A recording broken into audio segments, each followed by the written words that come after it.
Hello guys, welcome to my channel. This is my another video and it's really nice outside. I think it will rain.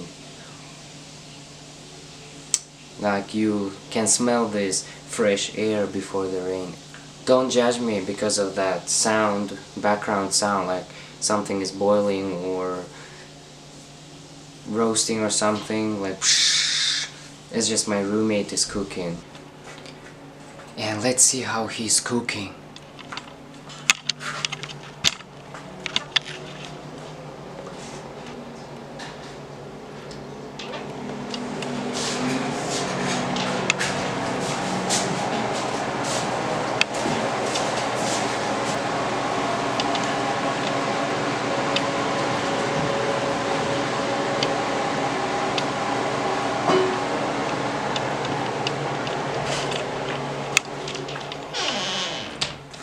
Smells really great.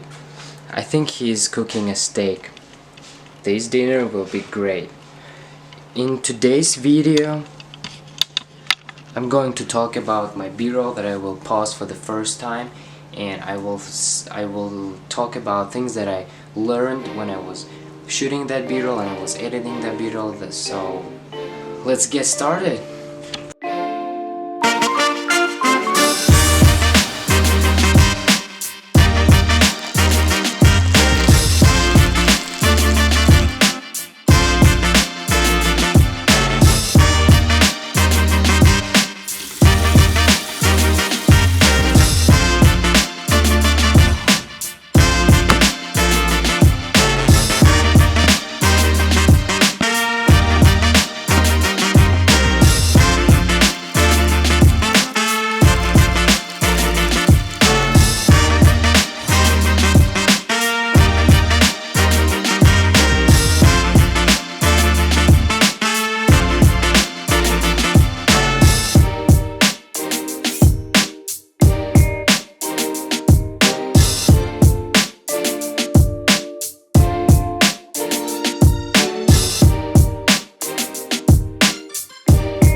I don't know, but I'm so proud of it, maybe because it's my first food B-roll that I did.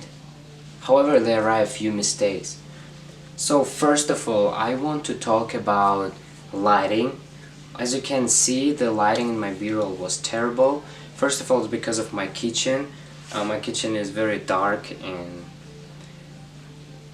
it's like isolated from any natural source of light, like a windows, so it's hard to get the good lighting in my kitchen. And I used this like portable I don't know, light source, and it's pretty good because it has several modes in it. Like you can control the power of the light, and it's cheap. I bought like for 30 bucks at Walmart.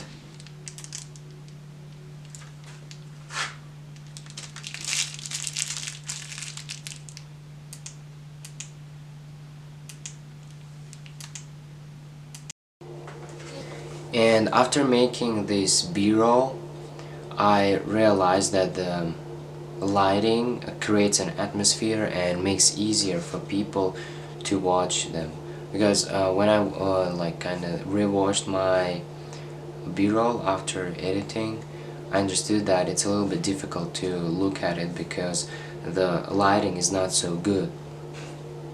Other thing that I learned is that lighting affects even the skin tone. For example, my kitchen has a yellow, nasty furniture that makes all the light yellow, and it means that the skin tone will be this yellow greenish tone, which is not natural. So that's why I use this lamp that I showed you to make it more cold, you know. The other thing about the bad lighting is you can create the grain in your video, and like you will not have this sharp and crispy video. Next time I think I just have to choose the right time of the day and the right place with the plenty of light.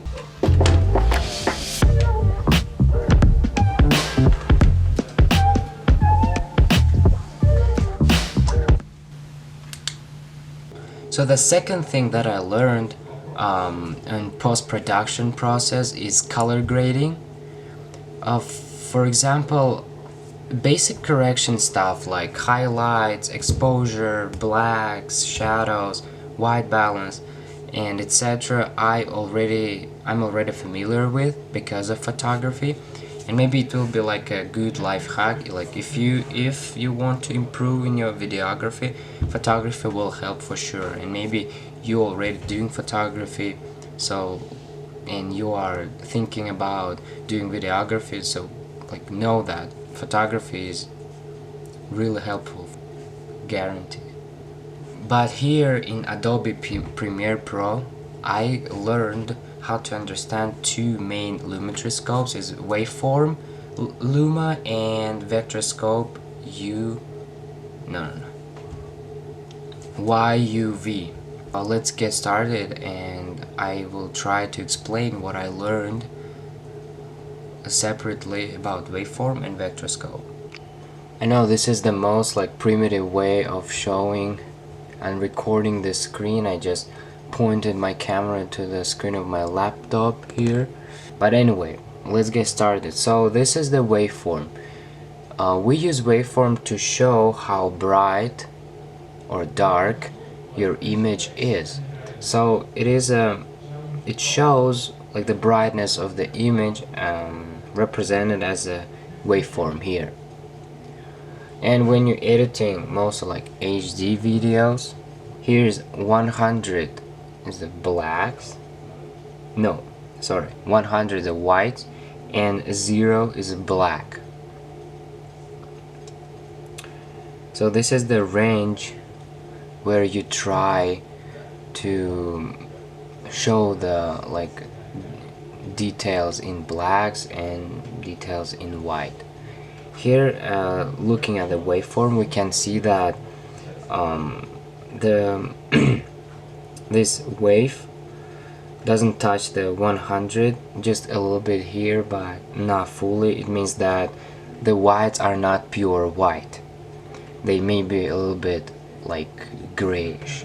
And here the blacks doesn't touch the blacks, the 0, which means the black is not pure black. It's not natural. It's not how it is in life, right? And so to add a little bit of contrast and to add the details in white and in blacks, we have to a little bit twitch the curve. I use the curve to do that. Let's just show on the example. Yeah, boy, I figured out how to record my video. Windows 10 has his own record, like screen record. Great. So looking at this example, we see that the clip is a little bit grayish, and we can see it from waveform. In order to raise the details in the whites and whites in curves here, we just bring them up a little bit, right? We want that waveform to touch the 100 a little bit, and in order to get the details in the black and give some contrast, we have to like low the waveform till 0. Like it should touch the 0 just a little bit. I think sometimes you can see that it's too much of a contrast, but to get like this full range, we can just twitch and play around with the midtones, which is like here, to get the dynamic full range from 100 to 0. We don't want to lose the details, so we'll up a little bit the blacks a little bit down, and you can see that the blacks become like pure black. They have to be, but we don't want to overdo that. So even though like sometimes we have to break the rules, and this like doesn't have to necessarily touch the 0 because we'll have a high contrast, which it doesn't work right. So it's good if when it's like near 0. The clip became better. So next thing that I want to show you guys is vector scope. This is a vector scope, and it has like main 6 colors, which is red, magenta, blue, cyan, which is greenish blue color, green, and yellow. The vector scope, as I learned, measures hue and saturations of your colors. We can say that the distance of this, let's say, white smoke from the center shows how your image is saturated. Like the more the distance, it's like more saturated. I think we can get it from here. If you look at saturation, so we do this, it becomes less saturated. You see the white smoke is closer to the center. And if we want it like super saturated, we can see that this white smoke is like dispersed. So yeah, this vector scope like just shows you which color is prevailing in this image. I can see that the yellow is prevailing. So just like using the color wheels and all this stuff, we can twitch it and to make this part of the wave coming like closer to the center. And my main goal is like editing was to keep this smoke closer to the center, because I want my clips be as natural as possible. So I'm still learning and working on vector scope because I not fully know and see how it works yet, but I shared with you guys what I learned, so I hope it helped. Thank you guys for watching my videos. I hope you got something useful from that. I showed you what I learned from making this B-roll. I hope you like my B-roll because I'm kind of proud of it, even though it has some mistakes. I hope you got some insights about lighting and about lumetri scopes. So stay tuned. If you want more videos, just consider subscribing. See you in the next video. Peace!